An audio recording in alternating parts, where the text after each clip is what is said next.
do Luciano e do desempenho dele na partida de ontem, Edu. É isso, Bruno. Tudo bem com você? Bom dia, Mário, os comentaristas e o fã de esportes. Ainda nessa estatística que vocês levantaram, quando o Hulk, desde que o Hulk chegou no Galo, esteve em campo, São Paulo nunca ganhou. Por isso que havia até um certo temor quando foi confirmada a escalação do Hulk, que voltava de 7 jogos, porque o tabu tinha que ser quebrado contra o Galo e contra o Hulk, que o São Paulo nunca venceu.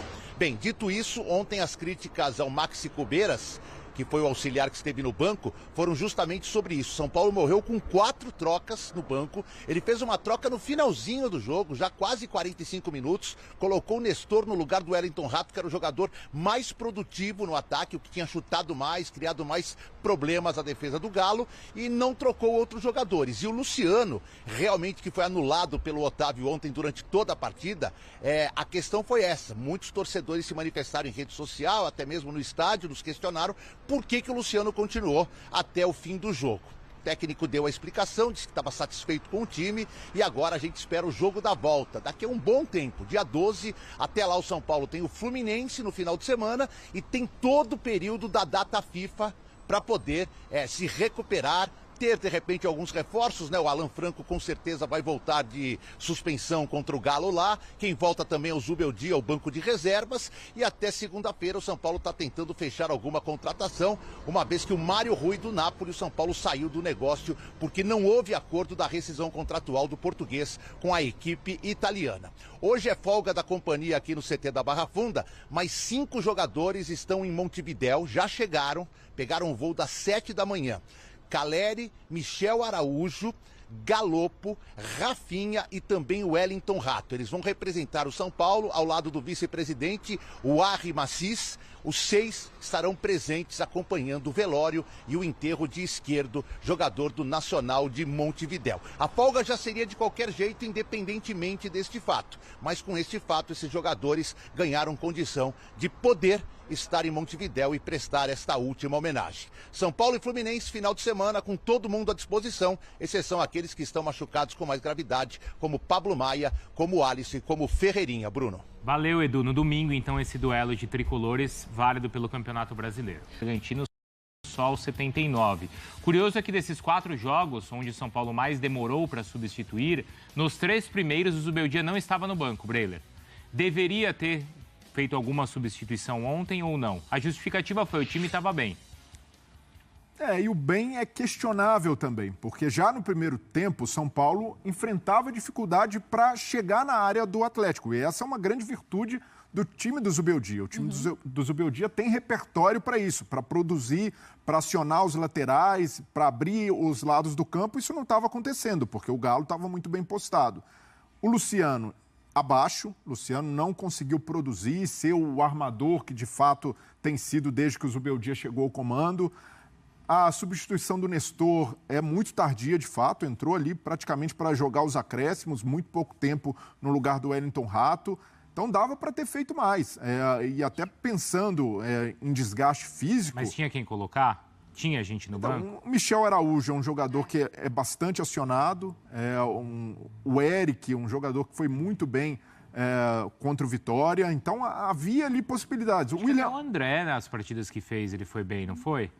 Mas o Caleri é sempre o cara de quem se espera ali. Mas às vezes no lugar do Luciano mesmo. Então, mas tinha margem para mexer. Eu não vejo que ele estava engessado no banco. E até o Nestor mesmo. O Nestor vai entrar... Poderia ter entrado com 20 minutos de antecedência, que o jogo já pedia mais articulação no jogo para a partida. Mas era o Max Cubeiras, não o Zubeldia, e é natural que um auxiliar não tenha a mesma segurança do treinador para fazer essas mexidas. E o jogo realmente era equilibrado. Então, alguma mexida dele poderia desajustar. E se é o treinador, o Zubeldia ali, ele já conhece mais o time, os comportamentos. Não é uma garantia de que se tivesse mexido antes, o São Paulo teria saído com a vitória, mas eu vejo que havia margem, sim, para pelo menos 2 ou 3 substituições do lado de São Paulo. E não que eu não imagine que o Zubeldia não estivesse em contato com a comissão. Eu também acho que sempre tá. O Zubeldia pode ter falado, não, mantém. Só que eu acho que até a questão de você estar à beira do gramado, vivendo a coisa, talvez te dê um ímpeto de mexer, ou de falar, ou de sentir, ou de olhar no olho do cara, né, Marra? O feeling do campo é diferente. É diferente, né? Porque assim, não imagino que o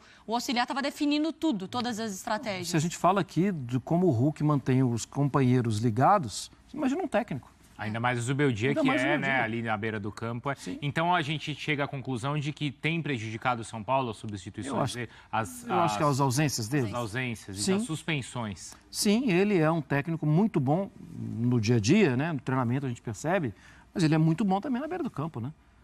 De como ele mantém a coisa acontecendo, né? A chama acesa. A gente já teve essas conversas sobre o Abel Ferreira no Palmeiras. Mesmo tendo auxiliares muito competentes, é natural que o Palmeiras sinta a falta dele à beira do E campo. num perfil diferente, o Milito faz muito isso também, né? O Milito, que inclusive é normalmente bem comportado, né? Não toma muito cartão, acho que ele não cumpriu suspensão no futebol brasileiro Acho que ainda. não. Eu acho até que o Marcos Antônio, o Marcos Bahia, poderia ter entrado. Porque em algum momento o São Paulo teve posse de bola e não conseguia, e aí era lento. Tá. Por quê? Não é que era lento porque eu quero ser lento. É porque não dá para arriscar o passe porque eles estão fechados.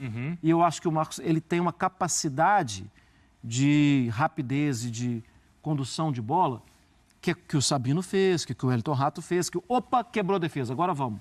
Ele poderia ter feito, mas, de novo, eu não trabalho no dia a dia. Claro. Ele tem pouquíssimo tempo de adaptação ao elenco, né? Dúvida.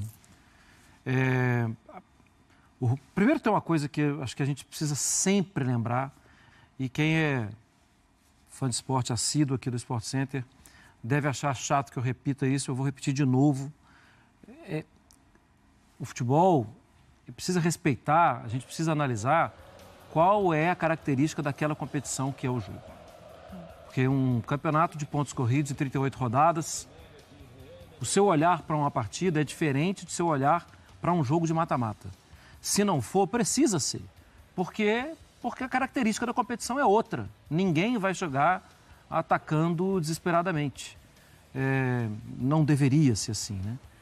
Mas os clubes, os times se preparam de forma diferente para Copas e cá entre nós, assim, faz todo sentido se preparar de forma diferente. Em relação ao Hulk, eu não esperava que o Hulk fosse jogar 90 minutos, 89, porque ele ficou um bom tempo parado, mas ele não treinou com os colegas, né, com os companheiros, mas ele fez um jogo muito bom. Para mim, não foi o melhor do jogo foi o Batalha mesmo, não só pelo gol, mas com uma função tática que até tinha dificuldade, porque o São Paulo mapeou isso. Ele recebia, às vezes, a bola longa, às vezes a saída do Everson, às vezes a saída do zagueiro lá atrás, o chutão para desfazer da bola, e ele tinha que dominar. Aí ele dominava. No segundo toque, já tinha alguém de São Paulo em cima. O Sabino foi muito bem na marcação dele. Muito bem. Fez um jogaço. Então era difícil. Só que esse outro lado do Hulk, que para muita gente é chatice, é ótimo para o Atlético. Por quê? Porque ele fala o tempo inteiro. Ele fala ou com o árbitro, ou com o colega. Tem um lance que a TV ontem mostrou que foi muito engraçado até, ele com o Rafael.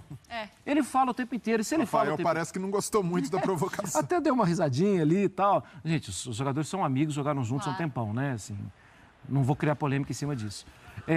Mas tem até quando acaba o jogo, Marra. Desculpa, uma hora a câmera fecha no Everson, o jogo já acabou. O Atlético já ganhou. E aí o Hulk tá lá. o Hulk lá falando, mostrando alguma coisa, falando algo com isso, o Everson. ontem você não estava aqui, ontem a gente mostrou, né, Bruno, momentos de desatenção do Atlético, sem o Hulk. Olha como o Atlético bobeou nessa cobrança de falta, olha como o Atlético bobeou na marcação, olha como com o Hulk, ele acaba, a liderança dele, a falação dele, assim, ele em campo, acaba não permitindo que a concentração vai embora. Então, eu acho que ele tem esse efeito, Paulo Autuori diria, anímico na partida, para os companheiros dele. Ele está sempre... a comemoração do gol, ele está conversando com o Igor Gomes. Ele está o tempo inteiro falando. E em cima, assim, ainda do Atlético, a gente... as escalações do Milito são, às vezes, questionadas, principalmente na parte defensiva, certo? Principalmente essa questão do Batalha. Ontem, no papel, a escalação foi a mesma. Eu esqueci do Júnior Alonso ontem, né? Então... Que absurdo. Eu queria saber o seguinte, o que mudou, assim? Se a escalação era a mesma, o que fez o Galo ser mais seguro defensivamente? Foi mais seguro? Foi mais seguro, houve um ajuste, evidentemente, do Milito, mesmo com os mesmos nomes. Ele mudou algumas funções, então, geralmente, com o sistema dos 3 zagueiros, o Saravia fechando por ali, o Arana tem muita liberdade para atacar pelo lado esquerdo. O Arana ficou preso pelo lado esquerdo, praticamente não apoiou. E ali houve realmente uma consistência de espaço porque o Paulinho também baixava na recomposição, ajudava por ali, até tinha mais liberdade para se aproximar do Hulk, mas no momento defensivo também cumpria essa obrigação tática. E o Atlético foi, em determinados momentos do jogo, mesmo sem a bola, teve o jogo controlado. Não sofreu muito. Então a gente sabe, o Wellington Rato buscando espaço pelo lado direito do ataque de São Paulo, as movimentações do Lucas. O próprio Sabino, né? Subindo bastante e tentando encontrar esse espaço. Mas o Atlético estava muito bem postado. Acho que o desafio para o Milito, desde que ele chegou e desde aquela sequência de 12 jogos de invencibilidade, é encontrar um equilíbrio do time. E ontem, sabendo dessa necessidade de um jogo de mata-mata, fora de casa, contra o São Paulo, que é muito forte como mandante, o Milito foi mais conservador e de forma muito assertiva.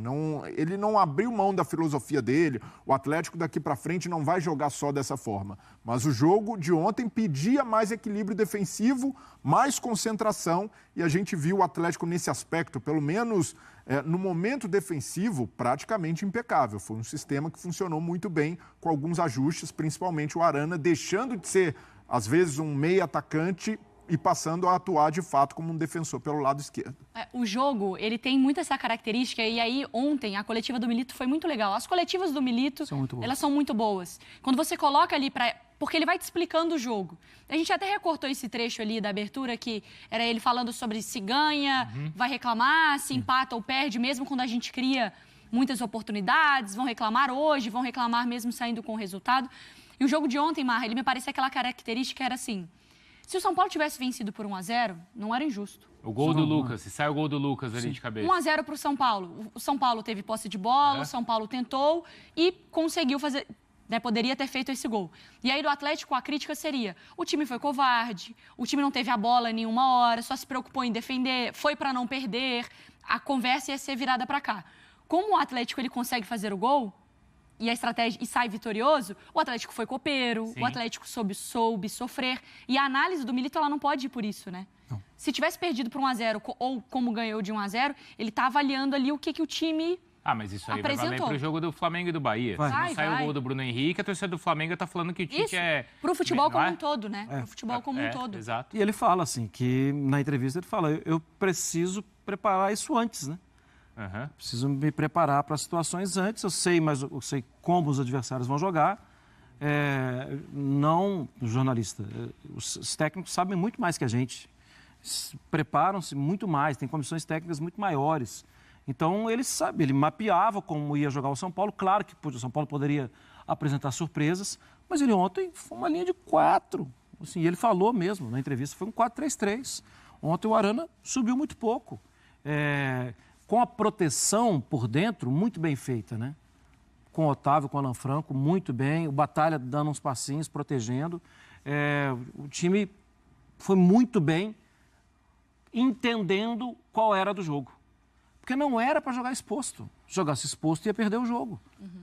Porque tinha o Bernard, que não está totalmente adaptado, porque tinha o Hulk voltando de 20 dias